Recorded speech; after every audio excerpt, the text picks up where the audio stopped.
आजकाल प्रत्येक ओकेजनला फोटोशूट केलं जातं। जन्माष्टमीला तर राधाकृष्ण बनलेली छोटी छोटी मुलं खूपच क्यूट दिसतात। एका मैत्रिणीच्या मुलीचं आणि एकीच्या मुलाचं जन्माष्टमीचं फोटोशूट करायचं होतं। झुला आणि मटकी तर मी बनवलेली होतीच, त्यांचे शॉर्ट व्हिडिओसुद्धा अपलोड केलेत, तुम्ही बघितलेच असतील। मैत्रिणीच्या घरी डेकोरेशन करायचं ठरवलं।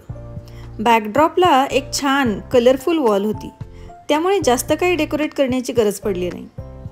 मटकी शेपच्या काही पर्स होत्या माझ्याकडे, डबल साइडेड टेप लावून त्या वॉलला स्टिक करून घेतल्या। त्यानंतर चौरंगावर झुला ठेवून घेतला।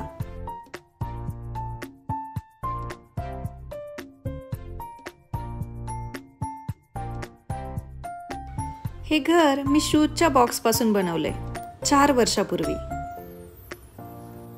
गणपती डेकोरेशनसाठी हे घर व झाड बनवलं होतं।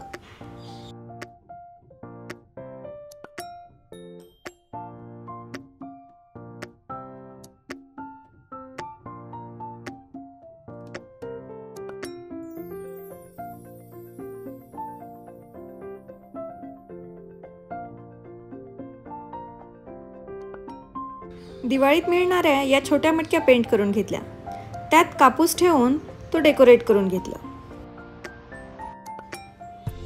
ही सँड मी दिवे आगारवरून आणली होती, एका पाण्याच्या बॉटलमध्ये भरून, तीही इथे यूज केली। मागच्या वर्षी सासूबाई वृंदावनला गेल्या होत्या, तिथून त्यांनी या सुंदर कृष्णाच्या मूर्ती व बासरी आणली होती माझ्यासाठी।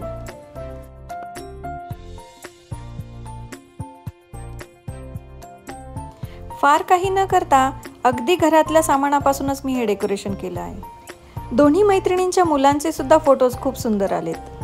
अनफॉर्च्युनेटली ते फोटोज मी इथे शेअर करू शकत नाही। कसं वाटलं आजचं डेकोरेशन कमेंट करून नक्की सांगा। अशा प्रकारचे डेकोरेशन बघायला तुम्हाला आवडतील का तेही कमेंट करून सांगा। तुम्हा सर्वांना जन्माष्टमीच्या खूप खूप शुभेच्छा। पुन्हा भेटूयात अशाच एका सुंदर आणि क्रिएटिव्ह व्हिडिओमध्ये। तोपर्यंत बाय बाय।